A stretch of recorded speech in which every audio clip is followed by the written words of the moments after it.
up everybody, Nick here, and welcome to another video on the channel where I'm going to show you how I detail my black HHR SS. Being that the car show season has been put on hold, I have some extra time on my hands and I figured I would make a video on the entire detailing process that I go through. As you may know, black cars are extremely difficult to maintain and take care of, but you'll see by the end of this video the results are pretty amazing once you finish everything. In this video I'm going to go over all of the steps that I take to detail this car. That includes washing it and decontaminating it, machine polishing it, and then applying a protectant, where in this case I'm going to be ceramic coating the car.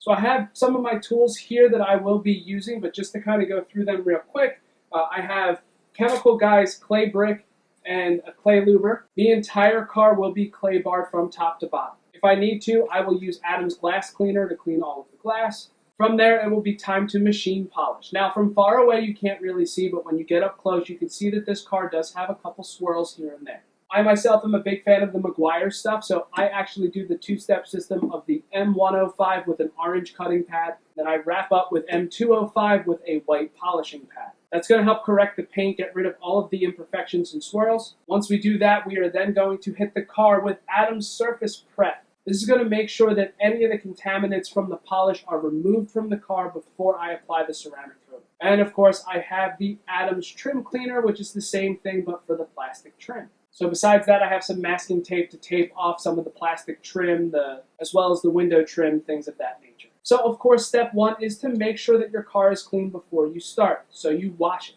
Car has already been washed. I did that yesterday. I am a big fan of actually a 3-bucket system, 1 bucket specifically for wheels, and then a 2-bucket system for washing the car. All of those buckets have grit guards on the bottom to catch any dirt. And then once I wash the car and rinse it off, while it's still wet, I apply Adam's Iron Remover to help try and get rid of some of those contaminants. After I dried the car off, brought it into the garage, we are now at day 2, and now we're going to move forward with clay barring the entire car. All right, so just to show you the hood, you can kind of see there are some spots where the previous owner actually tried to touch up the paint and left some blobs. You can actually see from the reflection of the light here on the ceiling of my garage, but you can notice I have this wonderful scratch going here. You can see there's some haloing happening. You can also see there are some contaminants, everything else on it.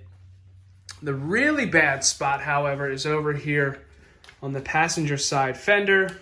So you can kind of see up here on the light, but if I get my detailing light, you can really see how bad it is.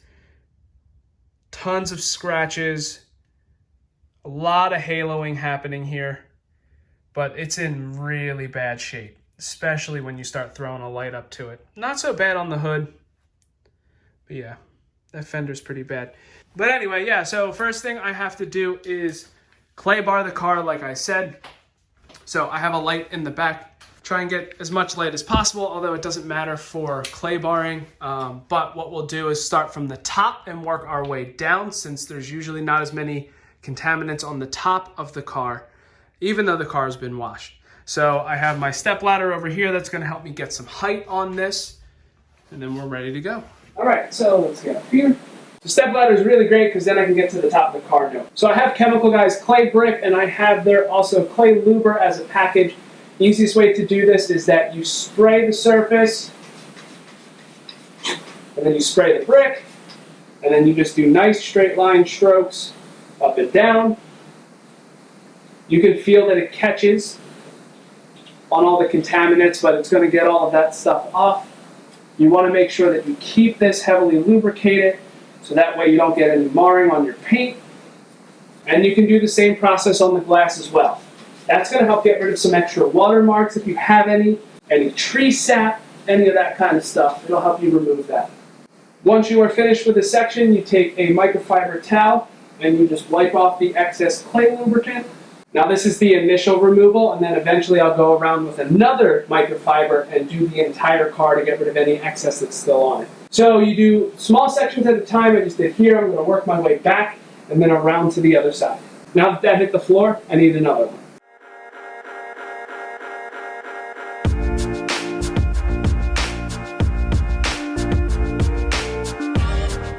Okay, now that the top is done, we're just going to work our way around the car. What I will do is I will start and just do the top portion here of each side of the car. work my way around the back and the other side, and then eventually make our way onto the hood. A little bit of a tedious process, but well worth it in the end.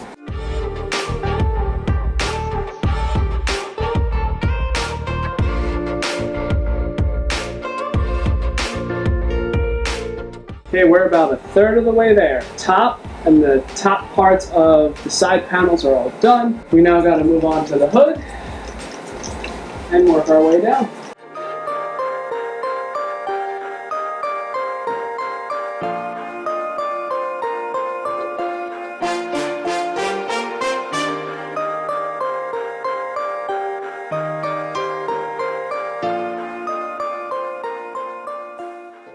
All right, so car has been completely clay barred from top to bottom. You can see it's got a really good shine to it. And then also lifted the hood. Also because I had to clay bar these parts of the fenders because they are hidden by the hood.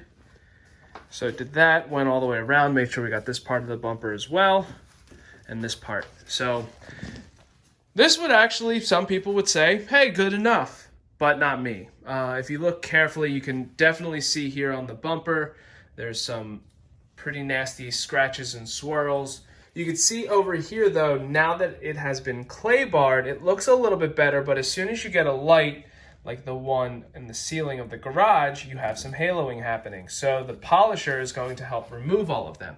So before we get into polishing, however, have to go around the entire car and mask off any of the trim. So any of the plastic here, any of the molding for the windows, the antennas on the top here and here, the SS logos on the doors, anything that you don't want to get hit with the polish or the machine polisher, you just cover them up. Also, same thing here with the headlights. We want to make sure that we put tape around there. And then we should be ready to do step one of the polishing process. Here we go. All right, so we're all masked off. We're ready to go. This first step that we're doing is actually a compound step. So what we're doing is we're taking this orange cutting pad, putting it on our machine polisher. And we're gonna go around and do the entire car with Meguiar's 105. So what you'll do is you'll take 5 hex-sized droplets on this pad and then spray it with the pad conditioner to soften up the pad a little bit, and then press it all down in a 2x2 area, keep it on a low setting to spread it, and then kick it up to a high setting in order to get all of it on the car and to break down the clear coat to get rid of all the scratches, imperfections, and stuff like that. So to show you, just like we do with clay barring washing car, you start from the top and work your way down. So I'm actually going to be starting on this side of the car. If I get my detail light, you probably can see that there are a lot of scratches on here. So we're going to go around. We're going to take care of all of that and get rid of it. But you can see here, step one, nothing has been done to it yet. There are scratches, there's marring, all of that stuff. We're gonna get all of that out right now. Looks great, right? But check this out. Compound it.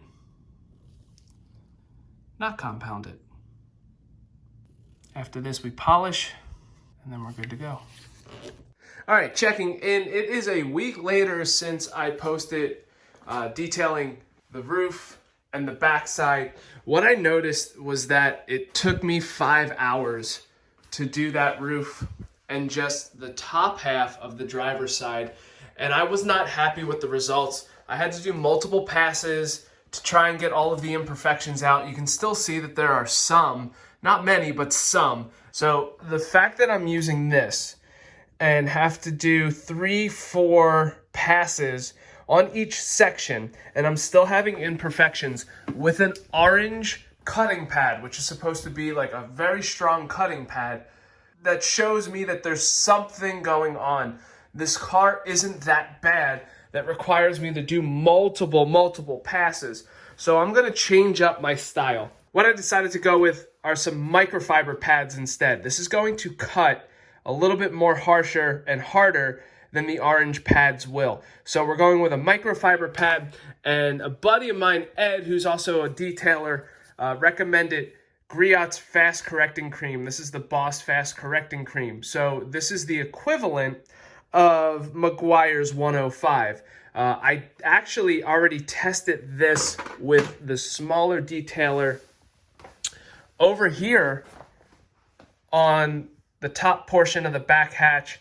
And you can see, yeah, there's a little bit of hazing there, but that's going to come all out when we pass over the car again with the 205 from Meguiar, which is going to help bring out that lackluster polished shine. But you could see almost all of the imperfections are out of it. If you go towards the light area, yeah, you can see a little bit of scratching. That's from actually detailing itself, which will come out with the polish. Let me go ahead and grab my correcting light. So correcting light, you could see there's no haloing. See if I can get to there we go. You see there's no haloing, none of that over the light. Even if I go to the top, there's a little bit there, but all of that will eventually come out when I hit it with the 205 polish. So it's gonna look a little dull. All of it will come to a nice shine. So gotta go around the car with the Boss Fast Correcting Cream, and then I'll hit it with the 205, and then we'll be right back. Okay, coming back up on the roof, I just did the top portion here and then this section right here of the roof, just to show you how well that Griot's Boss Cream is working.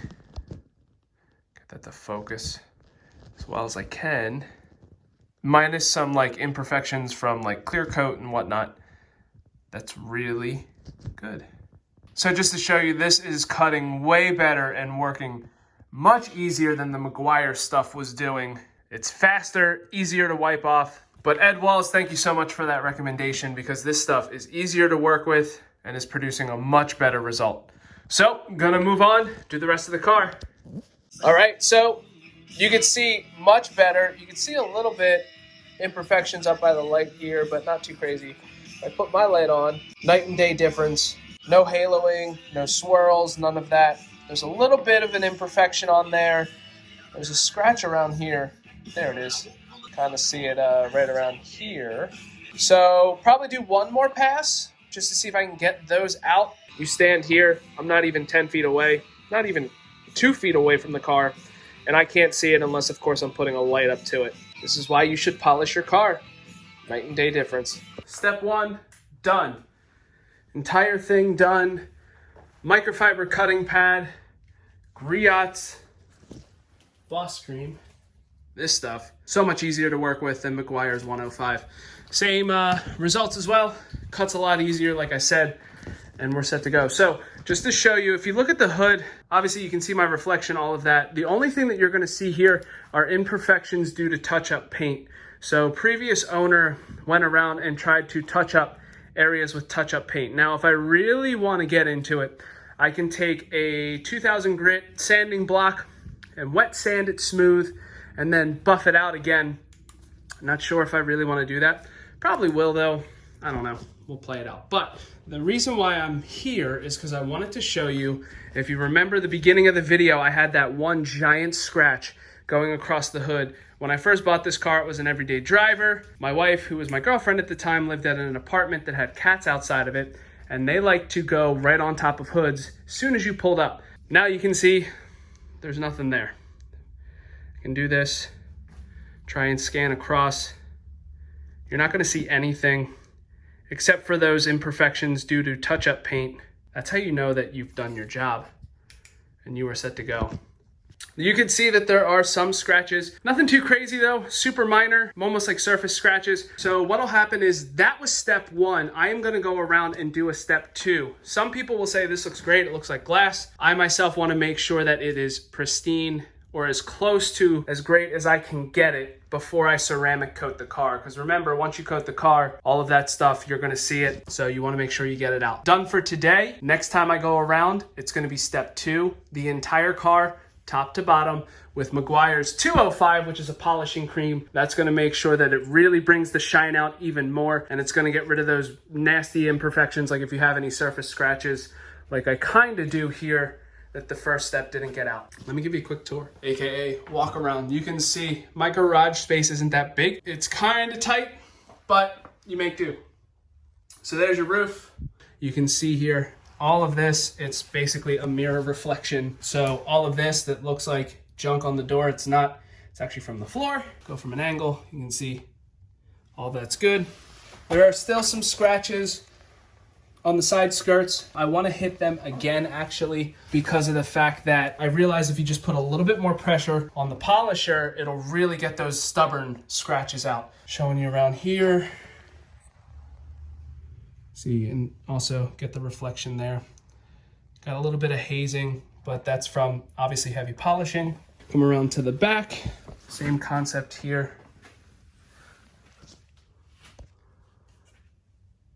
It's not bad. Could be better. I might hit it again. Not sure yet. Because especially you could see some scratches up there and stuff. We'll see what the 205 does. If it gets them out, great. If not, I know I can just put a little bit of extra pressure, get them off with the griots and a microfiber. You can see there's some film still left. I haven't wiped down this panel yet. I have some permanent scratches here and marring due to the license plate, but once you put a license plate on, you're not going to see it anyway. Take a look at the bumper. It's not too bad. Could be better. But again, it's a bumper, right? It gets scratched beyond belief. So you can still see I have some scratches. For the most part, they're out. There's some difficult scratches right around here that started to come out. So again, I can hit them again, put a little more pressure. That should help get them out. And then here's the other side. There's the roof from this side. Right. Again, great reflection off the car. Now, one thing that I do want to show, a couple things. One, I did do touch-up paint right here before I did any polishing. It's actually Dr. Color Chip. The one thing though, however, is that it's super dull. They told me that when you polish or anything else, that's what could happen because there's no clear coat on it. So I might just hit some clear coat, which I do have, try and get that to blend in a little bit better. The other option I'm thinking of is Turtle Wax's Black Box kit. They have that two-step, it's got a black dye in it, so I might be able to hit that and get that to be a little bit darker to get it closer. But the one thing I really wanted to show was here, behind the mirror. When you have the mirror here, the one thing is there's actually some wicked scratches here on the door. They were a whole lot worse. You can see they're still there when you get a light up on them, like that one right there. There's another one right here. If I go around to this side, you can see there's another one right there and a third one actually right there. The problem is it's very difficult to detail here, but luckily these mirrors are set up in a way, and I think GM may have designed them this way, maybe to detail. Probably not, but I'm just gonna say they did. And then it's great because then you can push it this way and get those. But those were tremendously worse to the point that you could actually see them with no light on. Remember on the bumper here, remember it was like hazy looking because of something on it, but now it's all gone. I can get that to focus a little bit better. So there you go. A couple scratches again, but hopefully polishing gets that out. Also, I removed the old bow tie off of the front. I had this kit, which is the black bow tie. You may have noticed it on the back. Finally got around to putting it on the front because if I show you the old one, it was the original bow tie logo, which is gold, and then I just put carbon fiber wrap on it, but you can see it was kind of crappy looking, so took it off. So anyway, that's it. Step 2 next for another day. It's another weekend, meaning time to finish this car up. So I've already done the side here with the Meguiar's 205 finishing polish, and now you can see, yeah, there's a couple little spots here and there. Most likely it's just from polish I have to remove, dust, things of that nature, but there are no more swirls in the paint whatsoever. Gonna go around, have to do the entire car with the 205, really bring out that lackluster shine, like you can see here, and then we're ready for ceramic coating. Done. Round 2. M205 finished on the entire car. For a car that is 10 years old, looks pretty good if you ask me. You're still gonna see some things like some touch-up paint spots here and there. You're gonna see some missing paint, things of that nature. I can touch that up, of course. I feel like it's just gonna happen again, but you know, luckily the car doesn't have to go anywhere, so I can decide if I want to touch up or not. If you look everywhere else, you can see there's still a little bit of residue from 205, the second step of polishing. So the next step, and this is with regardless of how many steps you do with polishing, after you go through and do all the panels and of course remove any of the excess polish after you have machine polished, you then want to go around and actually use a detailer to get rid of like stuff like this and get rid of all of this excess. You're going to get some extra crud around here. You're going to get some, you know, some splashing, things of that nature around the car. So you just want to go around with a clean microfiber. And I actually go around with a clean microfiber and some detail spray to really make sure that all of it gets off, especially like the lower areas, side skirts, things of that nature. I have to say that those side skirts came out great. Anybody who knows this car knows those things get thrashed very easily. So I'm impressed with how it all came out. Again, it's a 2010. Paint is 10 years old. This is the original paint from GM. We know how stubborn that can be. But you can see like on the front here, there is no more scratch that was on the hood and anything like that. So done. Gonna go around, wipe it all down, get rid of all that excess that's splashed around, and then on to the next step. All right, another weekend means that it is time to finish this job up. But before we dive into that, couple things, added a few extra parts to the car. First thing are these new eyelids that are from Matt Clevenstein, a fellow HHR enthusiast, which make it look way meaner. And then I also put a front lip on it, which is a generic lip I got off of eBay, and then cut it, molded it, and wrapped it in gloss black to match the rest of the car. Now it's time to ceramic coat it, but before I do that, the first thing we have to do is actually prep it with Adam's Surface Prep, because of the fact that this car has been sitting in the garage, which although it's kind of okay, it is still a little dusty, and you want to make sure there is absolutely nothing left on the paint of this car when it comes time to start working on it. So first step is I'm just going to go around top to bottom like everything else, making sure there is nothing on it, start coating it, and good to go. By the way, gotta charge the battery. Car has been wiped down with Adam's Surface Prep, and let me just show you. So I am using Adam's kit that I bought. So basically that kit comes with 2 towels, 1 and 2. You also have more Surface Prep, ceramic boost, which is what you use as like a detail spray, and then the actual ceramic coating. Inside of the box, you have 2 applicator pads, as well as some additional microfiber cloth. So what you do is microfiber pad, apply it, wait for it to haze, and then you wipe it off with one of those pads, and then you have some polishing towels as well. It's a huge mess right now because I'm in the process of reorganizing the garage, especially with projects and stuff coming up. So just like everything else, top down, straight lines when applying this, wait for it to haze, buff it off, and then you're good to go. Now to show you the process, put a couple drops on the applicator pad and smooth straight lines. See how it's starting to rainbow? As soon as it's all rainbowed and haze like that, buff it off and you're good to go. So I gotta do that process for the entire car. Okay, car has been coated. So when you go through the coating process, you get 2 white pluff towels from Adams if you buy the kit.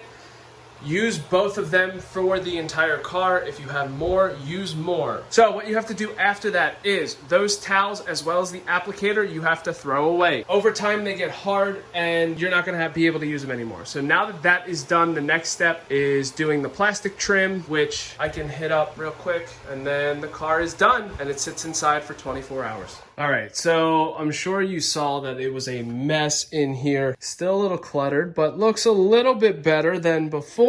Car is coated. It now needs to sit indoors for 24 hours to make sure that the ceramic coating cures to the paint. I did the plastic trim as well for the side mirrors, the back and front antenna. And now I'm gonna have the car sit on the C-Tech battery maintainer, make sure that this battery is good to go. Also, you can see from these eyelids from Matt Clevenstein, gives it a meaner look. Obviously, when you're looking at it, there's a little bit of a light leakage, but it's probably because I didn't put them in the right spot. Whatever, that's it.